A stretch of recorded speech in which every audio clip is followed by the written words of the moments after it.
Só os irmãos com a paz do Senhor. Nós vamos dar seguimento na nossa espécie de série sobre o Evangelho. Nós, no último encontro, há um mês atrás, nós falamos sobre como o Antigo Testamento estava apontando para um Messias, para um ungido que vinha para resgatar o povo da situação de pecado que eles estavam. O povo tinha caído, Deus tinha feito aliança com Adão, Adão falha na sua aliança, Deus faz outra aliança com Israel, Israel também falha em sua aliança, e aí a humanidade entra nessa situação em que ela se encontra em pecado, caída, ela não tem força por si só para se salvar dessa situação de pecado, e Deus constantemente levantava profetas dizendo: vai vir alguém com uma nova aliança, vai vir um Messias que vai sofrer, ele vai pagar o pecado de vocês, Isaías 53, e que ele seria esmagado pelos pecados do povo, e Deus constantemente vem prometendo esse Messias.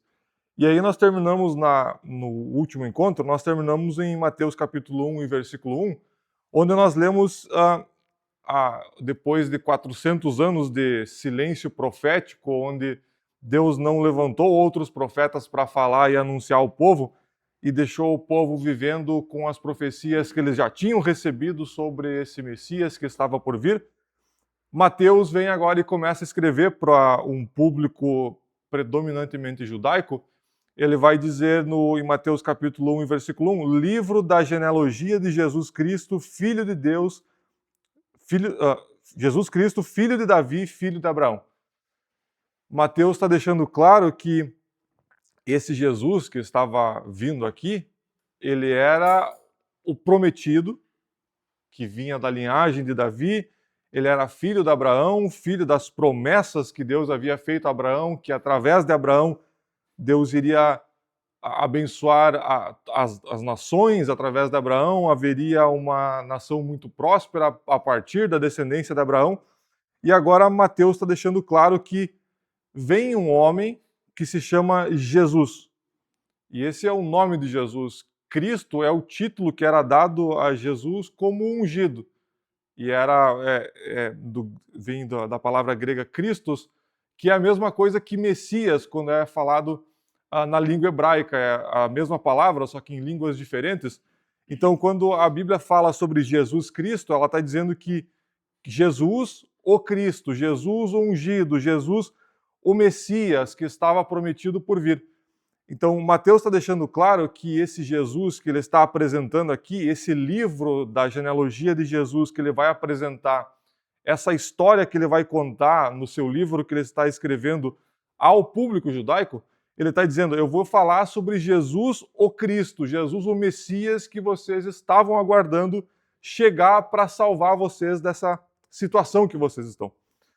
E nós vamos ver que Mateus também vai identificar esse Jesus que está vindo como filho de Davi, apontando para a linhagem real de onde Deus havia prometido que teria um rei que duraria para sempre, que o trono de Davi ele duraria para sempre e debaixo do seu governo haveria paz sem fim, isso Isaías 9. E Deus prometeu, e agora Mateus está fazendo referência a essas profecias e dizendo: assim como Deus prometeu que haveria esse rei para vir, para salvar vocês, esse Messias, esse ungido, eu estou deixando claro para vocês que esse que está vindo, ele é da linhagem de Davi, ele é filho de Davi e também ele é filho de Abraão. Ou seja, ele vem da promessa que Deus fez a Abraão de abençoar o mundo inteiro através da descendência de Abraão. Mateus deixa logo bem claro que todos que lessem esse livro que Mateus estava escrevendo, eles deveriam ter em mente que o dia aguardado de que o Messias estava chegando tinha chegado. Era o Messias que estava vindo, depois de silêncio de 400 anos, Deus havia cumprido a sua promessa e estava mandando Jesus Cristo à Terra para vir e encarnar aqui na Terra para salvar o povo dos seus pecados. E, portanto, hoje, então, eu gostaria de falar sobre Jesus. É muita coisa, nós poderíamos ficar anos falando sobre só a vida de Jesus, mas eu gostaria de hoje falar sobre especificamente o sacrifício de Jesus e como isso responde à nossa necessidade de salvação. Porque nós viemos falando sobre nós estarmos mortos em nossos pecados, nós não conseguirmos responder por nós mesmos à salvação, nós precisar de um Salvador que morre pelos nossos pecados, que paga a nossa dívida perante Deus. E eu gostaria de focar hoje nesse sacrifício que Jesus fez e como esse sacrifício é perfeito para nos salvar da nossa situação de pecados. Então nós vamos focar muito mais, bastante no livro de Hebreus, no que Hebreus fala sobre Cristo ser o sacerdote perfeito da nova aliança, e nós vamos tentar ver como esse sacrifício de Cristo ele nos salva, ele nos liberta da situação de pecado e nos traz agora essa nova aliança que era prometida já no Antigo Testamento. Marcos capítulo 1 e versículo 1, nós vamos ver que Marcos vai apresentar Jesus de uma maneira um pouco diferente, de um outro ângulo ele vai apresentar Jesus. Enquanto Mateus ele apresenta Jesus como Jesus Cristo, filho de Davi, filho de Abraão, Marcos ele vai apresentar Jesus como Jesus Cristo, e ao invés de dizer filho de Davi, filho de Abraão, Marcos vai ser mais direto e vai dizer, esse que está vindo, ele é filho de Deus. Marcos não usa filho de Deus apenas como um título que Jesus ele era alguém da realeza messiânica, algo assim. Mas Marcos está apontando aqui para a identidade desse Jesus que estava vindo. É uma declaração um pouco ousada, porque o povo, na época, eles tinham uma compreensão de filho de Deus diferente do que nós temos, ou do que a teologia bíblica tem. Mas Marcos ele é bem direto, ele vai dizer, esse daqui é filho de Deus, e aí ele vai citar duas profecias, ele vai juntar duas profecias de Malaquias 3:1 e de Isaías 43, e ele vai dizer que esse Jesus que está vindo, ele é Deus. Esse Jesus que está vindo, ele vai...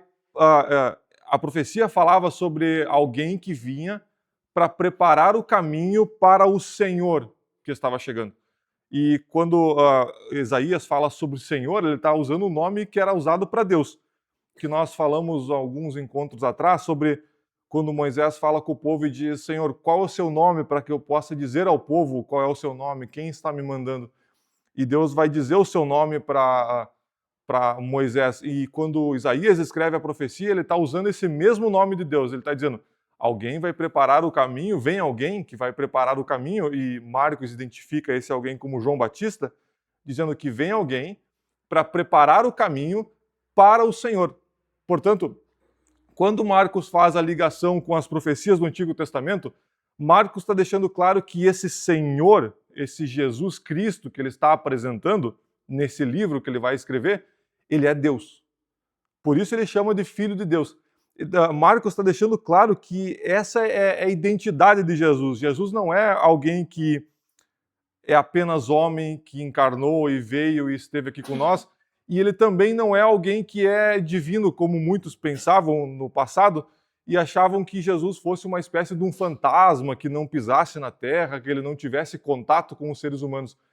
A igreja, lá nos anos 400 depois de Cristo, já definiu essa doutrina, e por causa de muitas heresias que saíam em volta da natureza de Cristo, e definiu que Jesus ele foi verdadeiramente homem e verdadeiramente Deus. Ou seja, era uma pessoa com duas naturezas. Em palavras mais simples, nós podemos dizer que Jesus ele era 100% homem e 100% Deus, como Deus, a segunda pessoa da Trindade. Portanto, quando nós falamos sobre Jesus, e Marcos vai deixar isso muito claro, diferente de outras religiões, tipo Testemunho de Jeová, Mórmons, que acreditam que Deus, ele é alguém, Jesus, ele é alguém criado por Deus, ou seja, ele é um pouco menor de Deus.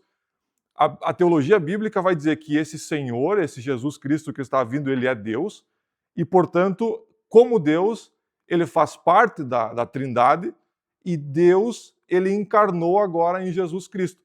Paulo, em Colossenses capítulo 1 e versículo 15, vai dizer que Jesus, ele é a imagem do Deus invisível. Portanto, quando nós olhamos para Jesus, ou quando o povo via Jesus, eles viam um Deus encarnado, eles viam Jesus como uma única pessoa, mas com duas naturezas, a divina, 100% Deus, e 100% humano.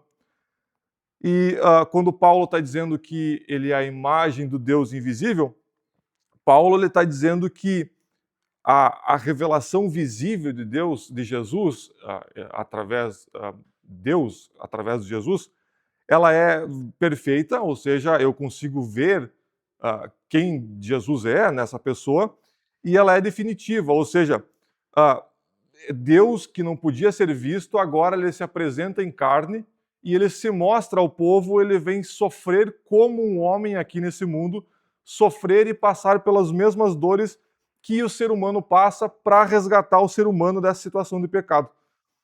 João capítulo 1, versículo 1 vai dizer que no princípio era o Verbo estava com Deus, o Verbo era Deus. Falando sobre Jesus. E aí no versículo 14 do capítulo 1 ainda João vai dizer: e o Verbo se fez carne e habitou entre nós, cheio de graça e de verdade, e vimos a sua glória, a glória como do unigênito do Pai. Ou seja, o Filho eterno, o Filho de Deus, ele não deixa de ser Deus, ele assume a natureza humana para vir até aqui, essa terra, para resgatar o homem da situação de pecado. Por isso que nós podemos dizer que Jesus, ele é o Deus encarnado. Jesus, ele foi verdadeiramente Deus e ele foi verdadeiramente homem. Por mais que ele tenha se esvaziado da sua glória e aceitado o envio do Pai para vir morrer por nós aqui nesse mundo. E Colossenses capítulo 1, versículo 16 vai dizer que pois nele foram criadas todas as coisas, nos céus e sobre a terra, as visíveis e as invisíveis, sejam tronos, sejam soberanias, quer principados, quer potestades, tudo foi criado por meio dele e para ele. Ou seja, quando Paulo está dizendo que Cristo ele é o primogênito da criação, Paulo está dizendo que Jesus ele ocupa um lugar supremo, superior sobre tudo o que foi criado. Não quer dizer que Jesus em algum momento foi criado ou que Jesus em algum momento não existisse e agora ele passou a existir. Jesus passa a existir como homem em algum momento, mas não como Deus. Como Deus, Jesus é eterno. Jesus estava com Deus na criação, nele foram criadas todas as coisas, ou seja, Jesus apenas agora ele está se apresentando como a imagem do Deus invisível. E agora Jesus encarna nesse mundo, Jesus vem, e Mateus capítulo 1, versículo 21, vai dizer que ele vem porque ele salvará o seu povo do pecado deles. Portanto, Jesus tinha um propósito bem claro na sua vinda, como Deus encarnado, que era vir salvar o povo dos pecados deles. Deus, em seu poder, ele poderia perfeitamente, e seria ainda perfeitamente justo, em deixar o povo sofrer sozinho os seus problemas, porque Deus havia feito já 2 alianças com Adão, com Israel, e todos falharam nessas alianças, e Deus seria perfeitamente justo se tivesse deixado a humanidade seguir o seu rumo, cada um andando no seu caminho, porque a humanidade escolhe esse caminho, é o homem que escolhe seguir esse próprio caminho. Mas Deus, sabendo que a lei ela não tinha o poder de libertar o homem do pecado, a lei que Deus havia dado, ela tinha o poder de fortalecer ainda mais os propósitos do pecado, porque agora, uma vez que eu sabia o que a lei esperava de mim, eu sei agora onde eu posso pecar contra essa lei. E é isso que Paulo vai deixar claro em Romanos 7, ele vai dizer justamente que eu tenho dentro de mim algo que parece que quer fazer algo de bom, mas eu tenho a minha carne que ela está caída na maldade e eu não consigo fazer o que eu quero fazer de bom. E, portanto, eu conheço a lei e agora, por consequência de saber a lei, o pecado ele usa a lei para os propósitos que o pecado tem, que é quebrar a lei. Portanto, essa situação do ser humano ela é tão grave que Deus decide intervir na humanidade. E Deus decide encarnar no meio da humanidade e decide enviar o seu único filho para, como Deus o denomina como o primogênito da criação, Deus decide enviar o seu único filho, a segunda pessoa da Trindade, para nos resgatar dessa situação de pecado e condenação. E é isso que nós vimos no famoso versículo de João 3,16, quando Jesus fala, porque Deus amou o mundo de tal maneira que deu o seu Filho unigênito. Não quer dizer que Jesus foi o primeiro criado, mas sim que Jesus ocupa um lugar de supremacia na criação. E Jesus está dizendo que Deus, ele amou o mundo de tal maneira, ou seja, Deus não se fez como distante da situação do ser humano, mas ele deu o seu Filho unigênito para que todo aquele que cresce no sacrifício que o Filho unigênito fosse fazer, ele tivesse a vida eterna.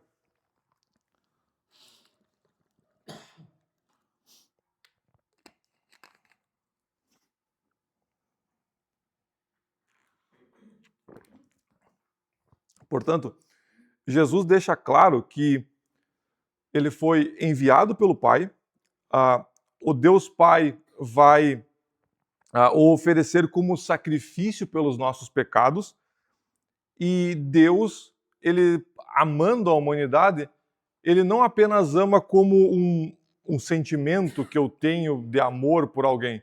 Deus, ele ama a ponto dele tomar alguma atitude, ele fazer um ato específico que foi enviar o seu Filho unigênito. Deus envia o seu Filho, Deus traz Jesus ao mundo encarnado como homem para sofrer aqui nesse mundo e pagar e libertar o povo da situação de pecado. E aqui vai surgir uma pergunta importante. Se todos nós estamos debaixo do pecado, ou seja, todo homem está debaixo do pecado, e Jesus, ele também era verdadeiramente homem, e nós dissemos que Jesus ele era 100% homem, ele não tinha alguma parte diferente dos seres humanos. Como que alguém que é homem, verdadeiramente homem, ele pode morrer pelos pecados de outros homens? Ele pode pagar o preço pelo pecado de outros homens. Porque um pecador, ele não pode oferecer um sacrifício perfeito de si mesmo. Um pecador, ele também está em dívida perante o Senhor Deus, porque ele também é devedor perante Deus. E Paulo vai responder isso em 1 Coríntios, capítulo 15, versículo 3. 1 Coríntios, capítulo 15, versículo 3. Antes de tudo, entreguei a vocês o que também recebi, que Cristo morreu pelos nossos pecados, segundo a Escritura. Paulo está deixando claro que Jesus morreu pelos nossos pecados. Por isso, não bastava que Jesus ele fosse verdadeiramente homem. Jesus precisava ser também obediente a tudo o que Deus exigia. A tudo o que Deus exige, Jesus também precisava ser perfeito. Porque se Jesus ele tivesse pecado, se Jesus ele tivesse errado em alguma coisa, o sacrifício dele serviria para ele. Serviria para ele como homem, porque ele era devedor perante Deus. Mas Jesus, Paulo vai dizer, ele morre pelos nossos pecados. E quando Paulo fala isso, Paulo está dizendo, são vocês que têm pecados. Foram vocês que erraram, foram vocês que se colocaram nessa situação como humanidade, e Cristo vem para resgatar vocês dessa situação de pecados. Portanto, quando Deus ele encarna, quando Jesus ele encarna, ele vem para salvar nós dos nossos pecados e para morrer pelos nossos pecados. Por isso que Hebreus capítulo 4, versículo 15 vai dizer, porque não temos como sumo sacerdote que não possa se compadecer das nossas fraquezas, pelo contrário, ele foi tentado em todas as coisas, à nossa semelhança, mas sem pecados. Jesus, ele é tentado em semelhança a nós. Ou seja, assim como nós somos tentados como seres humanos, Jesus, que era também homem, ele passa pelas mesmas tentações. Por isso é importante a teologia de nós aceitarmos que Jesus ele era 100% homem, ele era inteiramente homem. Não havia algo diferente de nós na humanidade humana de Cristo. Portanto, Jesus, nessa humanidade, nessa situação encarnado como ser humano, ele não peca. E isso é muito importante para nós, porque o sacrifício de Jesus agora, ele se torna perfeito perante Deus. Porque Jesus não tem pecado, Jesus não erra, ele é tentado à nossa semelhança, o escritor aos Hebreus vai dizer, mas ele não peca. 1 Pedro, capítulo 2, versículo 22, também vai dizer, ele não cometeu pecado, nem foi encontrado engano em sua boca.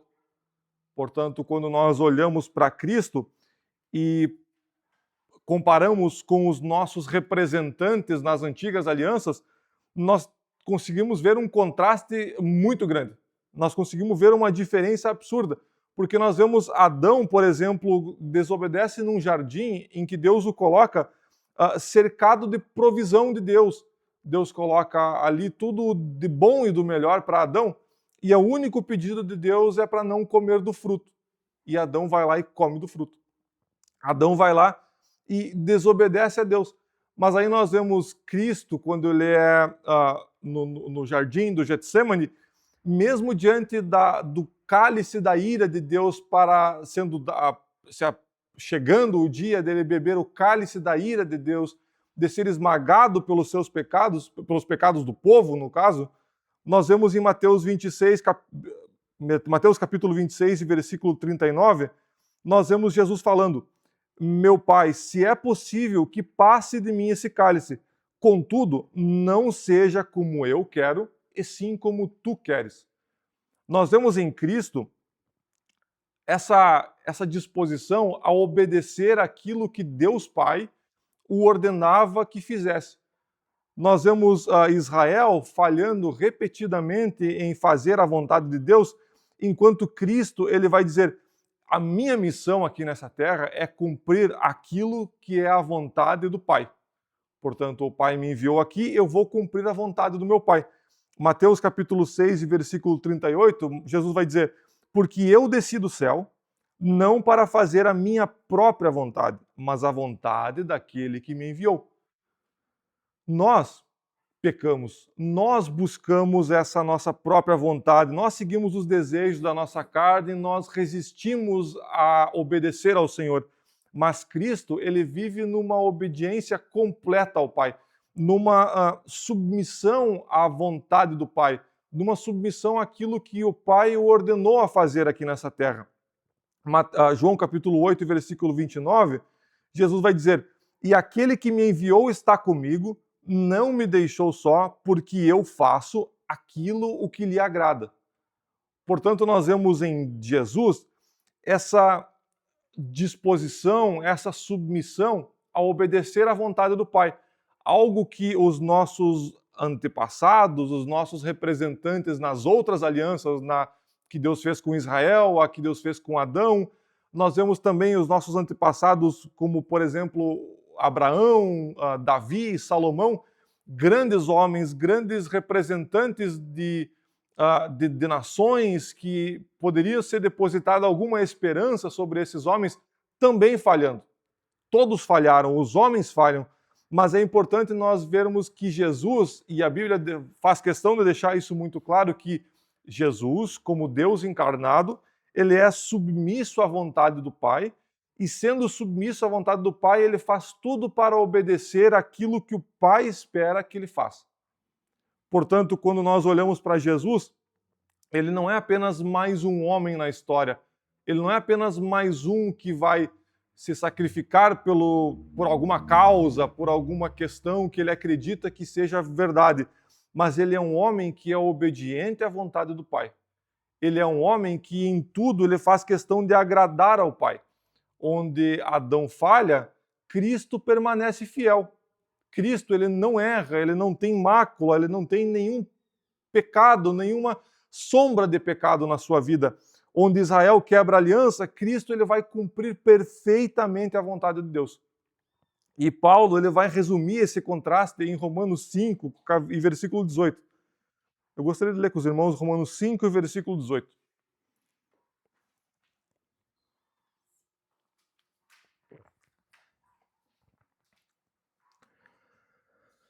Portanto, assim como por uma só ofensa veio o juízo sobre todos os seres humanos para a condenação, e aqui Paulo está falando de Adão, ou seja, Adão ele erra, assim também, por um só ato de justiça, veio a graça sobre todos para a justificação que dá vida.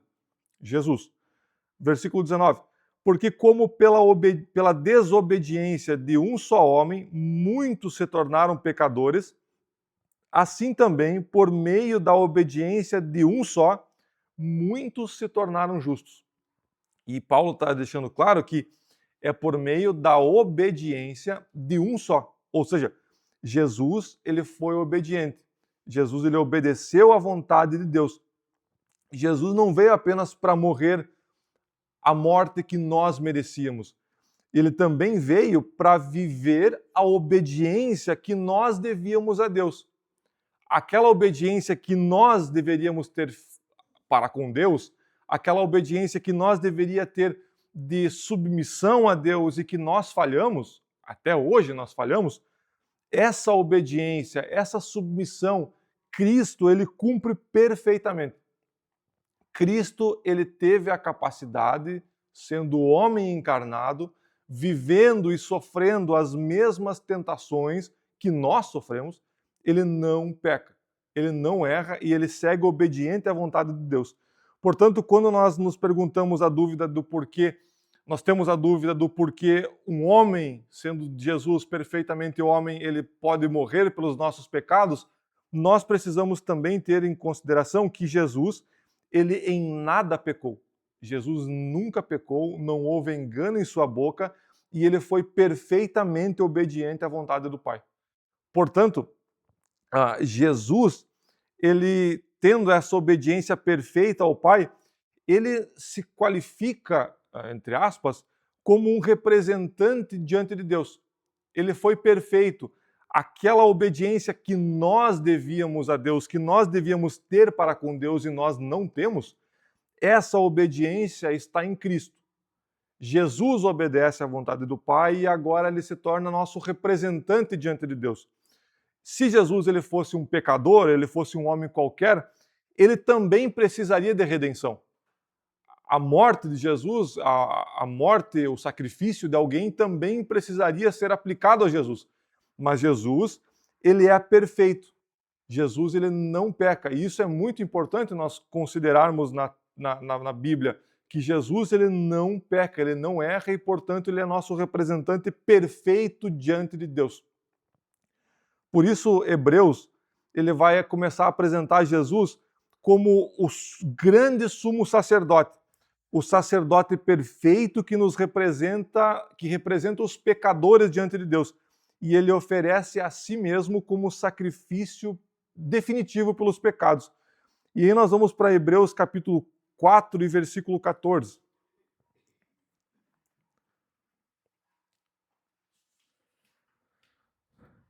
Hebreus 4:14. Tendo, pois, Jesus, o Filho de Deus, como grande sumo sacerdote que adentrou os céus, conservemos firme a nossa confissão.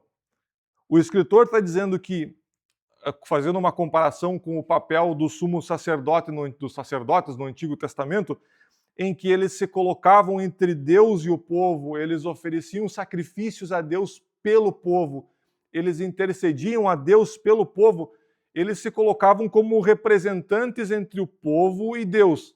O sumo sacerdote se colocava como esse representante do povo com Deus. Mas tinha um problema no sumo sacerdote da antiga aliança, da aliança que Deus tinha com Israel. Esses sacerdotes, eles eram homens fracos e eles pecavam também e eram mortais. E eles em algum momento morriam, eles em algum momento iriam pecar. E Hebreus capítulo 7, versículo 23, vai dizer: ora, os outros são feitos sacerdotes em maior número, porque a morte os impede de continuar. Aqui em Hebreus 7:23, o escritor está dizendo que o sacerdócio antigo ele era limitado porque os sacerdotes morriam e nenhum deles podia permanecer para sempre. Sempre que alguém morresse, ele era substituído por outro sumo sacerdote, e esse sacerdote agora ele iria servir substituindo esse sacerdote que morreu. Eles serviam por um tempo e depois eles eram substituídos, porque eles não eram imortais. Mas com Jesus é diferente. E aí no versículo 24 do mesmo capítulo 7 de Hebreus, vai dizer: Jesus, no entanto, porque continua para sempre, tem o seu sacerdócio imutável. O sacerdócio de Jesus, ele não é algo temporário, ele não precisa ser substituído, ele não perde a sua função e ele nunca deixa de representar o povo diante de Deus.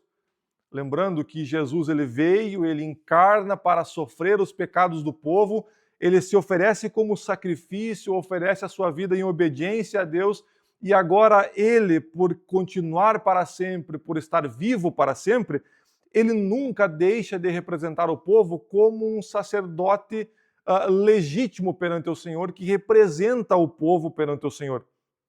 Jesus, ele é um sacerdote eterno, é o que Hebreus está dizendo. Isso significa que a nossa salvação, ela não se baseia, ela não descansa num sacerdote fraco. Ela descansa num sacerdote que dura para sempre, num sacerdote que não morre, num sacerdote que é Deus, num sacerdote que morreu e foi obediente a Deus, num sacerdote que pode nos representar perfeitamente diante do Senhor. Por isso, no versículo 25, o autor aos Hebreus vai dizer: por isso, também pode salvar totalmente os que por ele se aproximam de Deus, vivendo sempre para interceder por eles. Jesus pode salvar totalmente, o escritor está dizendo. Jesus não vai salvar de maneira provisória, de maneira temporária, apenas parcialmente. O escritor aos Hebreus está dizendo: Jesus, ele também pode salvar totalmente aqueles que se aproximam, aqueles que por ele se aproximam de Deus. Porque agora ele tem o poder de nos representar perante Deus, e por ele ter cumprido a lei, e ele vai salvar totalmente porque ele vive para sempre.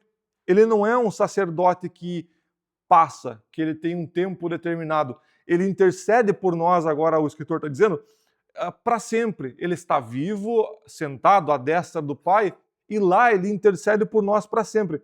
Isso só não significa que a obra na cruz ela foi insuficiente e precisa ser repetida em algum momento. Significa que Cristo, que morreu por nós, ele está lá intercedendo por nós e ele continua aplicando constantemente ao povo de Deus os benefícios da sua obra na cruz. Portanto, como o sacrifício de Jesus ele é perfeito a Deus, e Jesus tem uma vida perfeita, ele continua à destra do Pai intercedendo por nós, aplicando a nós que não conseguimos obedecer à lei de Deus, não conseguimos ser perfeitos diante de Deus. Jesus aplica a nós a sua obediência. E ele segue aplicando esses benefícios da sua obra na cruz a nós hoje. Por isso que ele segue intercedendo por nós. Quando nós nos humilhamos e nós reconhecemos as nossas falhas, a nossa incapacidade de cumprir com algum mandamento que o Senhor nos pede, nós podemos ter o descanso de que Cristo cumpriu esse mandamento. E nós podemos nos achegarmos ao trono da graça sabendo que Cristo ele está lá como um sacerdócio perfeito, um sacerdote perfeito, fazendo a nossa representação perante Deus. E agora nós podemos descansar em Cristo, que tem o poder para salvar totalmente, que obedeceu à lei do Senhor e ele tem a capacidade de nos salvar da situação que nós estamos, de nos libertar, de nos ajudar, porque ele está lá intercedendo por nós. Portanto, o sacerdote que ofereceu o sacrifício, Cristo, ele é aquele que vive para interceder por nós. E agora no versículo 26, Hebreus mostra que Jesus ele é o sacerdote que nós precisávamos. Porque, versículo 26, porque nos convinha um sumo sacerdote como este, santo, inculpável, sem mácula, separado dos pecadores e exaltado acima dos céus. E aqui, mais uma vez, o escritor aos Hebreus vai deixar claro que Jesus ele é santo, ele é inculpável, ele não tem mácula, ele está separado dos pecadores, porque ele não pecou em nada, e ele está exaltado acima dos céus. Ou seja, o escritor está dizendo que Jesus ele é esse sacerdote que nós precisávamos. Ele é santo, ele não tem culpa, ele não tem mancha, ele não está contaminado pelo pecado desse mundo. E, portanto, ele é o sacerdote que nós precisávamos para representar nós diante de Deus. Os antigos sacerdotes, eles precisavam oferecer sacrifícios por si mesmos. Eles tinham que oferecer sacrifício por eles e pelo povo. Jesus não. E o versículo 27 vai dizer: exaltado acima dos céus, que não tem necessidade, como os outros sumos sacerdotes, de oferecer sacrifícios todos os dias, primeiro por seus próprios pecados, depois pelos do povo, porque fez isso uma vez por todas, quando a si mesmo ofereceu. Aqui está a grande diferença. Os sacerdotes antigos, eles ofereciam sacrifícios repetidos. Eles precisavam, como diz o escritor aqui, todos os dias estar oferecendo sacrifícios por eles e pelo povo. Agora Jesus ele oferece um sacrifício definitivo. Enquanto os sacerdotes antigos ofereciam animais, de Jesus ele oferece um sacrifício definitivo que é a si mesmo. Alguém perfeito, sem mácula, sem erro, obediente ao Pai, e ele oferece esse sacrifício ao Pai em troca de receber a ira que nós merecíamos receber. A desobediência nossa, que deveria ser cobrada de nós, da humanidade, é cobrada de Cristo. Porque Cristo ele tem o poder de nos representar perante o Senhor. Ele tem o poder, a capacidade de nos representar por ter sido perfeito. Por isso, a morte de Cristo, ela não é por si mesmo, não é por Jesus, porque Jesus precisava fazer um sacrifício por ele, mas sim por nós, porque nós estávamos em falta perante o Senhor. E o versículo 28 vai dizer: porque a lei constitui homens sujeitos a fraquezas como os sumos sacerdotes, mas a palavra do juramento, que foi posterior à lei, constitui o Filho perfeito para sempre. Portanto, esse sacrifício que Jesus faz por nós na cruz, esse Deus encarnado que vem para obedecer ao Pai e morrer na cruz, ele é um sacrifício perfeito e ele dura para sempre, porque Deus o constituiu para sempre. Portanto, quando Jesus ele é o sumo sacerdote eterno e nós depositamos a nossa confiança nesse sacerdócio eterno, nós podemos confiar nesse Jesus que ele pode nos representar diante do Senhor. Ele não tem pecado, ele oferece um sacrifício perfeito para sempre, ele continua a interceder por nós, a aplicar a sua obra à nossa vida, porque nós continuamos pecando, nós continuamos errando, mas Cristo segue intercedendo por nós e aplicando à nossa vida a sua obra perfeita, os benefícios da sua obra perfeita. Hebreus ele não vai dizer apenas que Jesus ele é o sacerdote eterno. Ele vai, no capítulo 8, ele vai seguir e vai dizer que esse sacerdote, que é Jesus, ele também é mediador de uma aliança muito superior. E Hebreus vai dizer que Jesus, como sacerdote perfeito, ele também inaugura uma aliança que é superior. Nós lembramos da aliança que Deus fez com Abraão, da aliança que Deus fez com Israel. Agora, Cristo ele vem para inaugurar uma aliança que é superior. Por isso, Hebreus 8 vai mostrar Jesus como mediador dessa aliança. Ou seja, ele é quem faz a representação nossa nessa aliança. E o versículo 1 do capítulo 8 de Hebreus vai dizer: ora, o essencial das coisas que estamos dizendo é que temos tal sumo sacerdote que se assentou à direita do trono da majestade dos céus, nos céus. Aqui o autor dos Hebreus vai dizer o essencial das coisas que estamos dizendo. É como se ele estivesse resumindo o ponto principal. E o ponto principal que ele está dizendo é: nós temos um sumo sacerdote, e esse sumo sacerdote que nós temos, ele não está limitado a algum tipo de tabernáculo terreno. Ele está assentado à direita de Deus. Ele está lá numa posição de honra perante Deus, ao lado de Deus, nos representando. Por isso que esse sacerdócio ele não é limitado a algum espaço, como era, por exemplo, o Santo dos Santos no tabernáculo.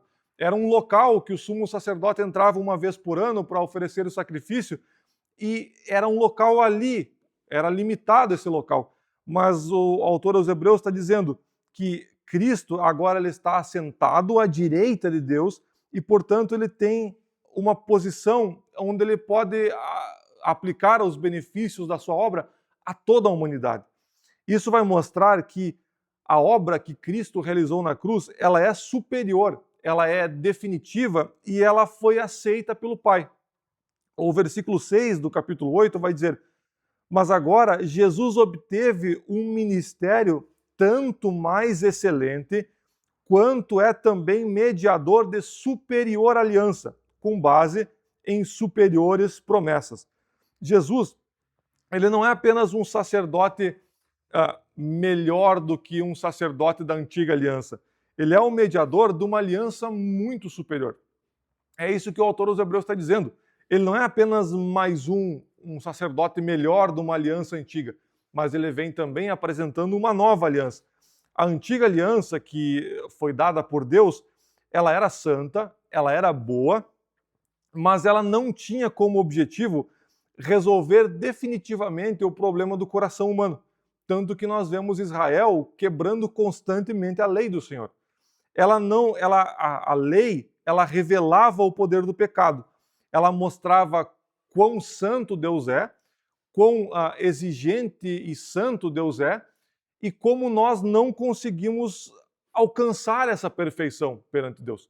Como nós falhamos em alcançar essa perfeição. Portanto, ensinava que quando nós não alcançamos essa expectativa, esses mandamentos que Deus nos dá, exige-se sangue. Por isso, os sacrifícios de expiação que eram feitos no Antigo Testamento, porque era um sacerdote oferecendo a Deus sacrifício pelo povo que havia sido falho para cumprir a lei que Deus havia deixado. Portanto, a lei ela vinha e revelava o pecado do povo e colocava o sacrifício como uma espécie de expiação, onde a culpa do pecado era tirada. Era coberto o pecado ele não era, o povo não era libertado do seu pecado, mas era coberto o pecado, e agora o pecado ele era expiado do povo. E, portanto, ao expiar o pecado, não havia-se uma transformação no coração do povo. O povo seguia, e ano após ano eles precisavam oferecer novos sacrifícios, cometiam novos pecados, dos mesmos erros, e eles iam lá e ofereciam novos sacrifícios para que Deus expiasse o pecado do povo e que eles seguissem, pelo menos sem a culpa que Deus haveria de cobrar deles por causa do pecado. Por isso, mesmo depois da lei, depois que a lei é apresentada, dos sacerdotes, dos sacrifícios e do tabernáculo que Deus havia deixado, Israel continua quebrando a aliança de Deus, mostrando que o problema não estava na santidade da lei. A lei era santa, a lei era boa, Paulo vai dizer, mas o problema estava no homem.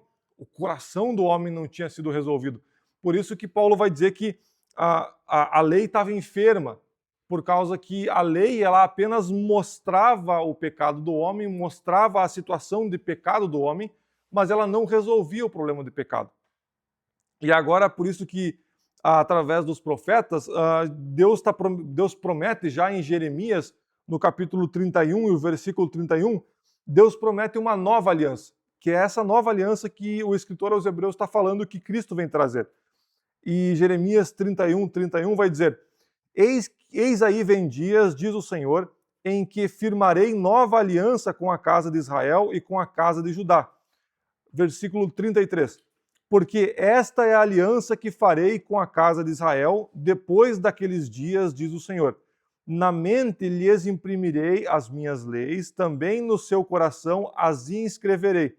Eu serei o Deus deles, e eles serão o meu povo. não ensinará jamais cada um ao seu próximo, nem cada um ao seu irmão, dizendo: conheça o Senhor, porque todos me conhecerão, desde o menor até o maior deles, diz o Senhor, pois perdoarei as suas iniquidades e dos seus pecados jamais me lembrarei. Aqui, Jeremias está profetizando e dizendo: a nova aliança que está por vir, ela é algo que a antiga aliança ela não tinha capacidade de produzir, que era uma transformação interior do povo, uma transformação dentro, que vinha de dentro para fora, não apenas uma consagração ritual que eu lavava o meu corpo, eu me purificava para participar das cerimônias que eram exigidas e agora eu estou purificado por fora, mas por dentro eu sigo com o meu coração ruim. E Deus está prometendo que ele iria escrever a sua lei no coração do povo. Ele iria formar um povo que realmente conhecesse a Deus, que realmente vivesse em comunhão com Deus, que tivesse o perdão real dos seus pecados. E essa era a esperança do povo. Essa era a esperança de que o Messias que estava por vir, ele viesse para libertar o povo dessa opressão. Por mais que muitos entendessem à época que ele viria como um rei militar, que viria para libertar Israel do jugo que eles estavam sofrendo de outras nações, mas a promessa de Deus é que haveria de vir alguém, em algum momento, para criar uma nova aliança em que começaria uma transformação interior do povo, não apenas uma purificação cerimonial externa do povo. E essa relação de limpeza interior, ela não poderia ser mediada por sacerdotes que eram fracos, sacerdotes que eram pecadores, sacerdotes que também falhavam como povo. Quando Deus apresenta uma nova aliança, Deus está dizendo: vem uma nova aliança em que eu escreverei no coração de vocês a minha lei. E essa mediação dessa nova aliança precisava ser feita sobre uma base sólida, sobre alguém que tivesse a capacidade de obedecer ao Senhor por completo, de cumprir as exigências que a lei tinha para com o povo. E é essa nova aliança que Hebreus está dizendo que Jesus vem inaugurar.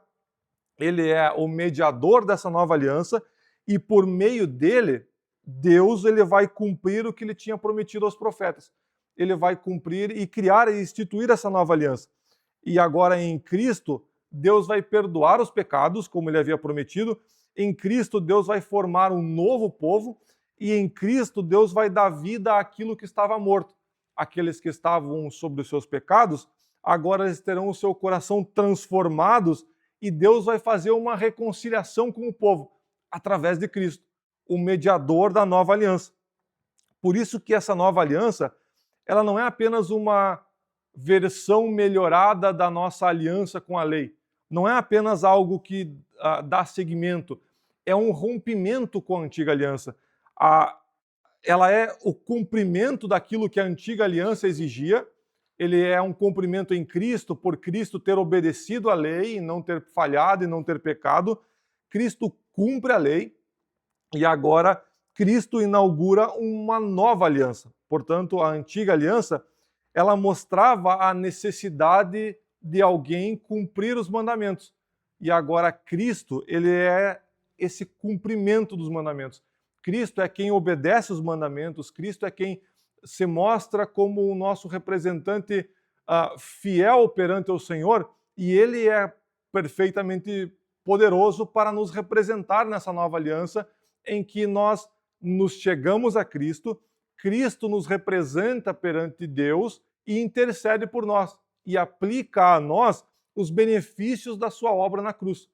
Por isso que nós dizemos que nós cremos em Cristo, que nós depositamos a nossa confiança em Cristo, porque nós temos em Cristo o nosso representante legal perfeito perante Deus.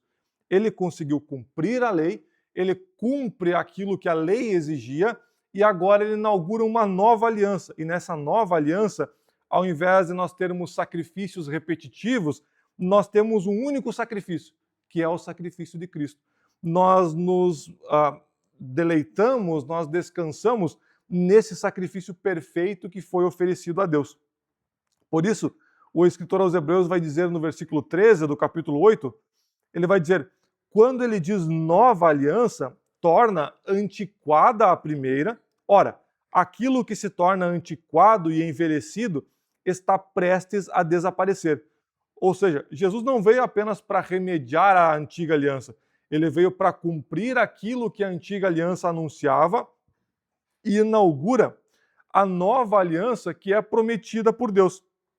Portanto, é em Cristo que nós recebemos o perdão real dos nossos pecados. É através de Cristo que nós temos um acesso verdadeiro a Deus, é que nós conseguimos nos achegar a Deus.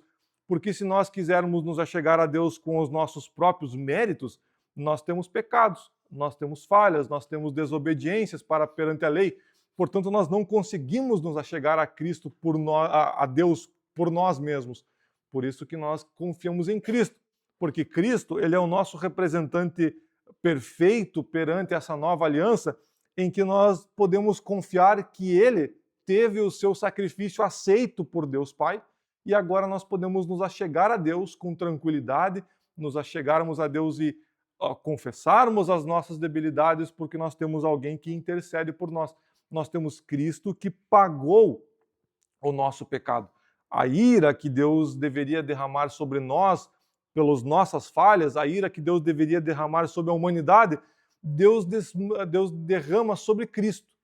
E é por isso que Isaías 53:5, 53:10, se não me engano, vai dizer que a Deus agradou moê-lo. Agradou a Deus moer a Cristo pelos nossos pecados, porque a ira de Deus é sobre todo pecador. Mas agora Cristo, por cumprir as exigências da lei, Cristo se mostra como esse nosso representante leal e fiel perante Deus, e agora através dele nós podemos nos achegar a Deus com tranquilidade. Aí nós podemos ter uma pergunta importante. A partir de que momento essa nova aliança ela é inaugurada? Como que agora pecadores eles vão poder receber esse perdão real através dessa nova aliança? Ou como a culpa ela é removida diante de Deus? E Hebreus 9, ele vai nos mostrar que a nova aliança foi inaugurada com o sangue de Cristo. Hebreus capítulo 9, versículo 11, vai dizer: quando, porém, Cristo veio como sumo sacerdote dos bens já realizados mediante o maior e mais perfeito tabernáculo, não feito por mãos humanas, quer dizer, não desta criação, e não pelo sangue de bodes e de bezerros, mas pelo seu próprio sangue, ele entrou no santuário uma vez por todas e obteve uma eterna redenção. Hebreus está dizendo que Cristo ele é o nosso mediador da nova aliança e também é o sacrifício perfeito a Deus. No sistema antigo, o sacerdote ele entrava no Santo dos Santos, ele entrava no local desses sacrifícios e ele entrava num local terreno, num local num tabernáculo que era construído para servir como local de sacrifícios a Deus. Mas agora, Cristo, o escritor aos Hebreus está dizendo, ele entra no verdadeiro santuário. Ele entra no santuário e, ao invés de oferecer sangue de animais como expiação dos pecados, Cristo ele vai entregar o seu próprio sangue. É isso que o escritor está dizendo e deixando claro que a expiação dos nossos pecados, a remissão dos nossos pecados, ela acontece através do sangue de Cristo. No sistema antigo, na antiga aliança, quando os sacrifícios eram realizados, eles eram realizados repetidamente. Mas agora Cristo, ele oferece o seu sangue perfeito de uma vez por todas. Portanto, agora esse sangue que é expiado, vertido na cruz pelos nossos pecados, ele é oferecido a Deus. Cristo entra no santuário, no verdadeiro santuário, expia os nossos pecados com o seu próprio sangue. E é por isso que o sangue de Jesus é importante. O sangue de Jesus, ele tem um valor inestimável para a nossa vida. E é por isso que nós lembramos na Santa Ceia o sangue de Cristo, porque é o sangue de Cristo que faz a expiação definitiva dos nossos pecados. É o sangue de Cristo que obtém uma eterna redenção dos nossos pecados. Isso mostra que o sacrifício de Cristo, ele é muito superior aos sacrifícios da antiga aliança. Enquanto os sangues de animais eles apontavam para a necessidade de expiação, eles mostravam que apenas mostravam os sacrifícios dos animais, mostravam que o pecado ele produz culpa, o pecado ele exigia a morte de alguém, exigia que sangue fosse derramado, mas mostrava que não há uma aproximação de Deus sem que houvesse um sacrifício.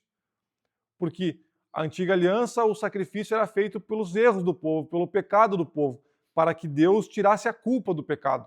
E agora, Deus ele segue exigindo sangue para a expiação dos pecados, mas agora o sangue no qual nós cremos e que nós confiamos, ele é o sangue de Cristo.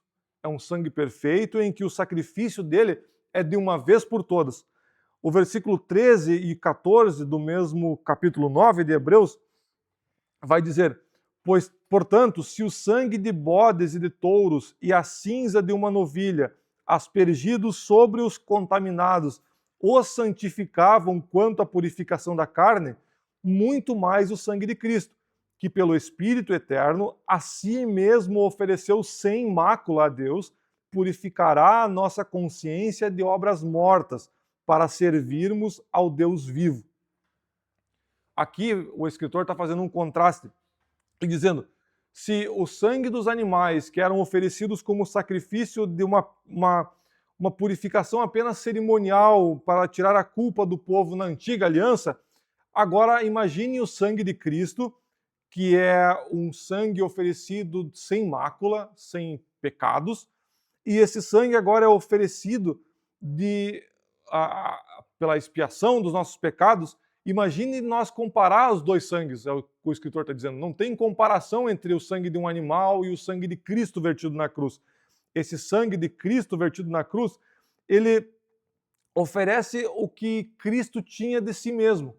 Era Cristo se oferecendo, Cristo como Deus encarnado, oferecendo a sua obediência a Deus e dizendo: eu me coloco como representante dessa nova aliança, vertendo o meu próprio sangue, pagando o pecado do povo que não tem capacidade de se salvar por si mesmo.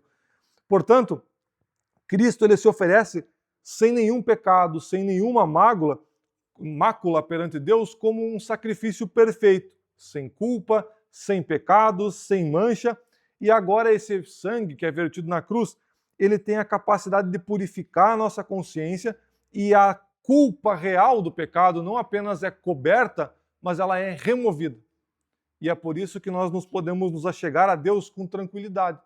É por isso que nós podemos nos aproximarmos de Deus com tranquilidade, porque a culpa real do nosso pecado, ela é removida. Dos seus pecados não me lembrarei jamais. Dos seus pecados, Cristo, Deus lança no mar do esquecimento para que nós não lembramos mais do nosso pecado, porque agora nós nos achegamos a Cristo e Cristo remove a culpa dos nossos pecados. Cristo, ele tem esse poder purificador no seu sangue, e é por isso que nós confiamos em Cristo, no Filho de Deus encarnado que veio para pagar os nossos pecados. Essa é a diferença quando Paulo fala que as coisas do passado eram sombras das coisas que haveriam de vir. Paulo está dizendo que agora as coisas se concretizam, as coisas acontecem. As coisas agora que eram sombras, agora se tornam realidades. O que antes apontava para Cristo, apontava para uma necessidade de um sangue derramado como expiação pelos pecados, agora a realidade é: nós temos um sacrifício perfeito. Nós temos um sacrifício que cobre os nossos pecados, que purifica a nossa consciência, e isso é muito importante porque agora nós nos chegamos a Deus com a nossa consciência tranquila e reconhecendo que nós, de nós mesmos, não conseguimos cumprir a lei. Mas na nova aliança, nós nos achegamos a Deus por Cristo, porque nós cremos em Cristo, nós cremos no sacrifício que Cristo fez por nós. Nós cremos que esse sacrifício ele foi perfeito, esse sacrifício nos libertou da culpa. Cristo foi oferecido como um sacrifício perfeito e obediente ao Pai. Ele cumpriu as exigências da lei e agora nós podemos nos achegar tranquilamente a Cristo. Por isso, ninguém vai ver a Deus se não for através de Cristo. Ele é o nosso único mediador entre nós e Deus. Ele é o nosso mediador. Se alguém outro crer que é Maria ou que é qualquer outro, que há qualquer outro mediador que intercede por nós, não há. É Cristo. É Cristo quem ofereceu o seu próprio sangue. Por mais que Maria seja uma mulher muito virtuosa, a ponto de Deus a escolher para trazer Jesus ao mundo, Maria precisa do mesmo sangue redentivo que nós precisamos. Portanto, quando nós colocamos qualquer outra coisa entre meio nós e Deus que não seja Jesus, não seja o sacrifício de Jesus, nós estamos caindo num erro terrível de nós rejeitarmos o sacrifício perfeito de Jesus. Nós precisamos nos achegar a Deus através de Jesus. Ou senão a salvação não é encontrada em outra forma. A nossa salvação apenas é encontrada no sacrifício de Jesus. Por fé, por crer no sacrifício que Jesus realizou na cruz.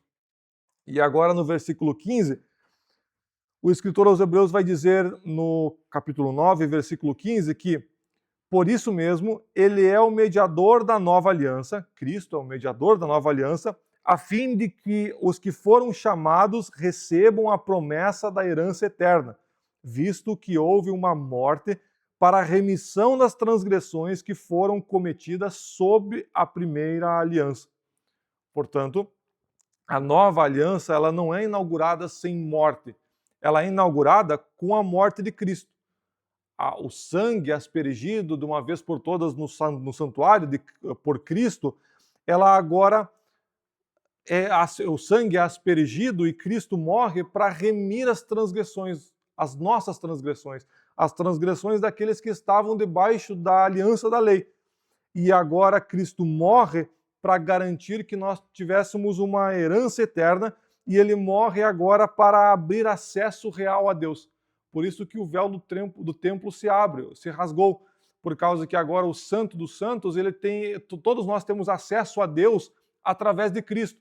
Nós temos agora um sacerdote eterno, perfeito nos céus, fazendo a representação nossa para com Deus. Nós não dependemos mais de levar um pombo, levar um animal para sacrifício no templo. Nós agora não dependemos de sacerdote humano, nós dependemos de um único mediador dessa nova aliança que é Cristo, perfeito, que a sua morte tem o poder de remir as nossas transgressões que foram cometidas dentro da aliança da lei. Por causa da aliança da lei, o pecado, a lei mostrava o erro, mostrava o que não podia ser cometido, a cobiça, Paulo vai dizer, crescia no coração, e agora o ser humano caído em seus pecados era tentado a quebrar a lei de Deus. Mas agora nós nos achegamos a Deus de maneira diferente. Nós nos achegamos a Deus confiando que Cristo cumpriu a lei. E agora nós nos achegamos a esse Cristo como nosso mediador e temos acesso a Deus. Temos acesso real a Deus através de Cristo. Ninguém se chega a Deus se não for por Cristo. E o versículo 22 do capítulo 9 vai dizer: de fato, segundo a lei, quase todas as transgressões são purificadas com sangue, e sem derramamento de sangue não há remissão. Esse versículo está dizendo, mostrando a severidade do nosso pecado. Ele está dizendo que todas as coisas são purificadas com sangue, e sem derramamento de sangue não há remissão. Deus está dizendo que o pecado que nós cometemos, ele não é resolvido pelo esquecimento. Não é se eu deixar muito tempo esse pecado escondido, eu vou esquecer do pecado e agora esse pecado vai ser deixado para lá, porque faz muito tempo. Deus está dizendo que o pecado do ser humano, ele precisa ser resolvido. Ele não é resolvido com boas intenções, não é resolvido com esforço humano. O pecado, ele exige uma remissão dos pecados. O pecado exige sangue. O pecado, a remissão dos pecados, exige que sangue seja derramado em favor desses pecados, para que eu não tenha que pagar com a minha vida, porque o salário do pecado é a morte. O salário do meu pecado é a morte. Eu não tenho outro resultado do meu pecado para com Deus. Por isso o derramamento de sangue, porque alguém precisa pagar por esse pecado. E agora com Cristo, quando Cristo derrama o seu próprio sangue, ele está mostrando que Deus Pai, ele se propôs a derramar sangue de um homem inocente que não teve pecado, que não teve erro, para pagar o nosso pecado, porque nós merecíamos estar ali. Quando nós falamos que nós merecíamos morrer e Cristo morreu por nós, é porque nós temos que ter essa consciência de que o pecado, ele só é apagado com sangue, precisa de sangue para remir o pecado. E, portanto, Cristo, ele morre e paga com a sua própria vida, com o seu próprio sangue, aquilo que era meu, aquilo que era a sua dívida, aquilo que era a nossa dívida para com Deus. Por isso, Cristo, na cruz, ele recebe sobre si o juízo que Deus deveria imputar a nós. Mas agora, esse juízo ele é derramado sobre Cristo, é dado a Cristo beber o cálice da ira de Deus, e agora Cristo sofre os pecados, sofre as consequências do pecado que nós deveríamos receber. E agora por isso que nós colocamos em Cristo a nossa confiança. Nós colocamos em Jesus a confiança, porque Cristo pagou o nosso pecado. E agora Cristo, pagando o nosso pecado, em Romanos capítulo 13, versículo 24, vai dizer... Romanos 3, 24 vai dizer, sendo justificados gratuitamente por sua graça, mediante a redenção que há em Cristo Jesus, a quem Deus apresentou como propiciação no seu sangue, mediante a fé. Deus fez isso para manifestar a sua justiça, por ter ele, na sua tolerância, deixado impunes os pecados anteriormente cometidos, tendo em vista a manifestação da sua justiça no tempo presente, a fim de que o próprio Deus seja justo e justificador daquele que tem fé em Cristo, daquele que tem fé em Jesus. Na cruz, Paulo está dizendo, Deus ele permanece justo, Deus ele permanece como aquele que foi justo e viveu uma vida sem pecados, e ele também justifica o pecador que crê em Jesus. Por isso a salvação é uma obra inteiramente de Deus. A salvação, quem opera a salvação é Deus. Nós não temos participação na salvação. A nossa resposta à salvação é a fé em Cristo Jesus. Por isso a salvação é pela fé, porque ninguém consegue cumprir as obras da lei. Por isso a nossa resposta, a única resposta que nós temos que dar ao Evangelho, à pregação de Cristo crucificado é arrepender dos nossos pecados e crer em Cristo. Essa é a nossa única resposta. Porque Deus ele não vai varrer o nosso pecado para debaixo do tapete. Deus não vai fingir que a nossa culpa não existe pelo nosso pecado. Ele vai punir o pecado. Deus vai punir o pecado. Mas agora, em Cristo, Deus pune os nossos pecados. Por isso nós cremos em Cristo. Nós nos arrependemos dos nossos pecados e cremos em Cristo. Porque Deus já puniu os nossos pecados em Cristo. Esse sacrifício é perfeito, dura para sempre. Cristo intercede por nós, aplicando os benefícios da sua obra em nosso favor. Porque nós pecamos, nós somos falhos, mas agora nós confiamos e depositamos a nossa fé em Cristo. Por isso, o escritor aos Hebreus vai insistir que Jesus é o único sacrifício definitivo que nós podemos confiar. Hebreus 9, 26 vai dizer, se fosse assim, ele precisaria ter sofrido muitas vezes desde a fundação do mundo. Agora, porém, ao chegar ao fim dos tempos, ele se manifestou uma vez por todas para aniquilar o pecado por meio do sacrifício de si mesmo. De uma vez por todas, aniquilar o pecado por meio do sacrifício de si mesmo. E assim, como aos homens está ordenado morrerem uma só vez, vindo depois disto o juízo, assim também Cristo, tendo se oferecido uma vez por todas para tirar os pecados de muitos, aparecerá a segunda vez, não para tirar pecados, mas para salvar aqueles que esperam por ele. Aqui o escritor está dizendo que Cristo se oferece de uma vez por todas pelos nossos pecados. Isso significa que o sacrifício não precisa ser repetido em momento nenhum. O sacrifício de Cristo é perfeito, ele foi aceito por Deus Pai. E agora ele não precisa de melhorar o sacrifício, não precisa de complemento nesse sacrifício, porque a sua obra foi consumada.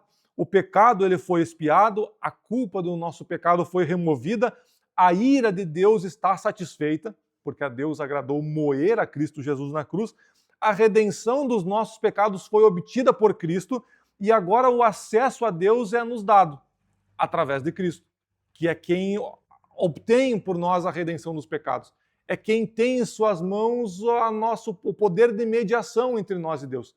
Por isso nós confiamos em Cristo, porque a sua obra na cruz foi perfeita. Mas agora nós confiamos em Cristo, nós cremos que a Bíblia nos relata essa história de Cristo e nós confiamos que é verdade.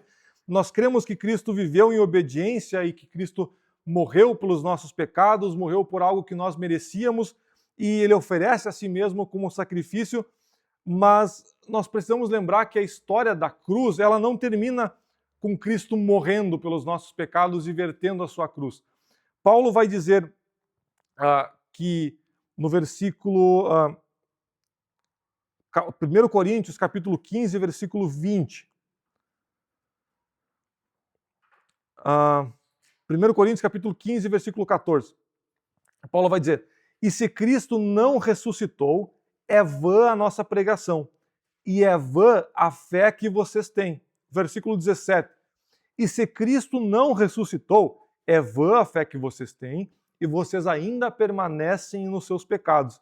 Versículo 20. Mas de fato, Cristo ressuscitou dentre os mortos, sendo ele as primícias dos que dormem.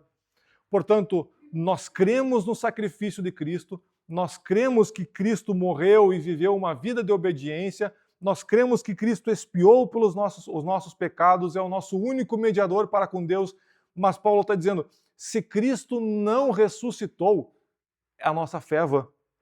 Se Cristo ele não ressuscitou corporeamente dentre os mortos, isso não é algo que nós podemos dizer, eu creio em tudo o que Cristo fez, mas eu deixo de lado apenas a crucificação, a ressuscitação de Cristo, e eu acho que isso daqui é uma história meio fantasiosa de alguma coisa. Paulo está dizendo, se vocês creem em tudo isso que Cristo fez por vocês, mas vocês dizem que Cristo não ressuscitou dentre os mortos, a fé de vocês é vã, o que vocês estão fazendo é perder tempo, porque se nós não crermos na ressuscitação de Cristo, a nossa fé, o nosso evangelho pregado não tem valor. Porque mostra que o sacrifício de Deus, de Jesus, que é oferecido a Deus como propiciação pelos nossos pecados, não foi aceito por Deus. É um sacrifício que morreu, é um sacrifício que fica ali, que não tem o seu resultado que nós esperamos que tivesse. E Paulo está dizendo que a ressuscitação de Cristo, Cristo ressuscitado, e nós cremos que Cristo ressuscitou de fato, e Paulo está dizendo no versículo 20 que ele de fato ressuscitou dentre os mortos, isso não é algo secundário que nós precisamos dizer como algo que é secundário à fé cristã e o que importa é o sacrifício de Cristo. Paulo está dizendo isso é deveras muito importante também, porque o sacrifício de Cristo, a expiação de Cristo é importante, mas Cristo ter ressuscitado é algo que mostra que a sua morte ela foi proclamada. A vitória sobre a morte foi proclamada a todos. Cristo morreu e agora ele vai ao inferno, toma a chave da morte em suas mãos e é proclamado a todos que ouviram, a todos que o conhecem, a todos que creem que ele ressuscitou, que ele obteve vitória sobre a morte. Que sobre Cristo não há nada que possa permanecer em que Cristo não tenha poder sobre isso. Até mesmo a morte. Cristo tem o poder sobre todas as coisas.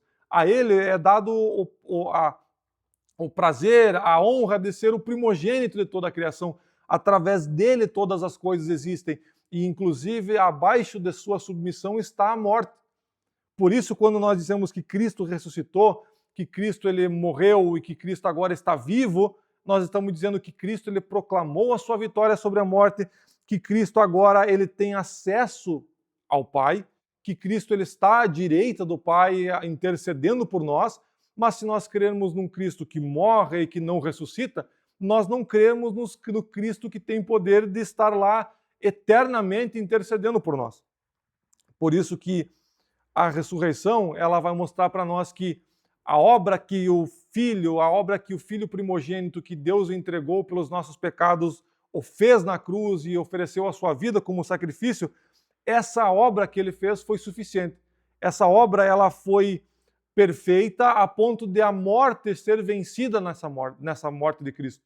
O poder da morte, o poder do pecado é vencido, o poder que Satanás tinha sobre a nossa vida agora é Cristo quem tem em suas mãos. É Cristo quem tem o poder de todas as coisas E o pecado, ele não tem a palavra final na nossa vida. Nós erramos, nós seguimos a nossa vida de muitas vezes pecados, de erros, de arrogâncias na nossa vida, mas agora quando nós confiamos em Cristo, nós nos arrependemos dos nossos pecados, nós temos certeza de que o pecado ele não tem a palavra final em nossa vida, porque Cristo removeu a culpa dos nossos pecados. Cristo tem o poder de limpar a nossa consciência e Satanás é derrotado. Aquilo que nos acusava de pecado, aquilo que agora nos incomodava e ficava nos acusando perante Deus, não tem poder, porque nós estamos escondidos debaixo das mãos de Cristo. Nós estamos escondidos atrás do sacrifício que Cristo realizou na cruz. E agora, Hebreus capítulo 7, 25, vai dizer, por isso também pode salvar totalmente os que por ele se aproximam de Deus, vivendo para interceder por eles. Por isso, agora, Cristo ressurreto, Cristo vivo para sempre, Cristo com o seu sacrifício perfeito na cruz, Cristo como o mediador da nova aliança, Cristo ele tem o poder de salvar totalmente os que por ele se aproximam de Deus, vivendo sempre para interceder por eles. Por isso que nós nos aproximamos de Deus através de Cristo.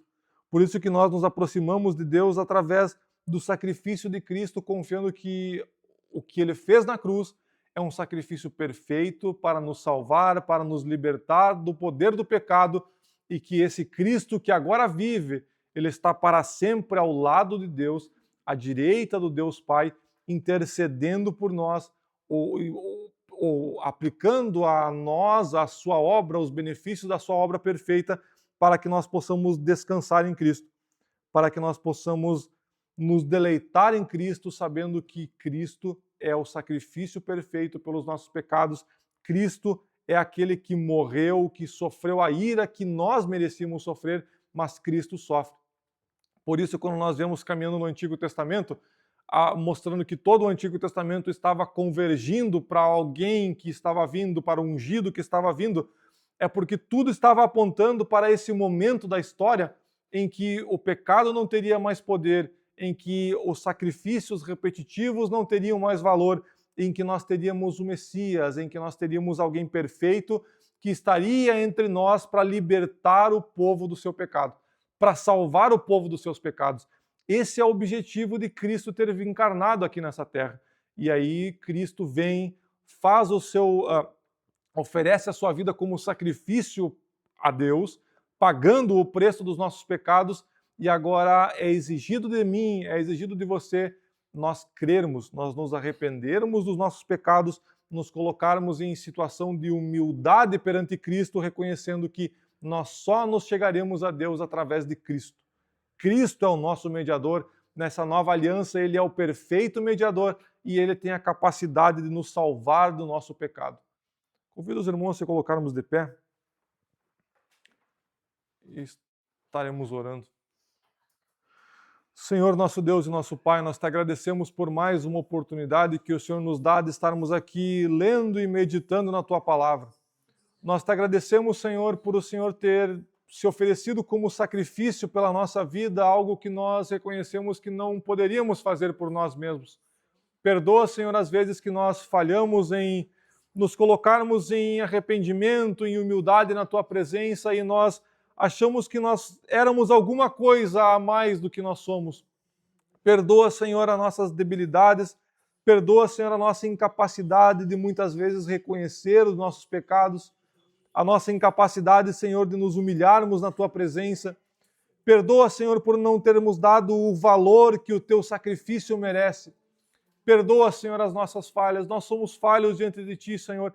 Nos ajude a que possamos nos colocar cada vez mais na Tua presença, a que possamos ter, Senhor, essa sensação de aflição por não estarmos perto de Ti o suficiente.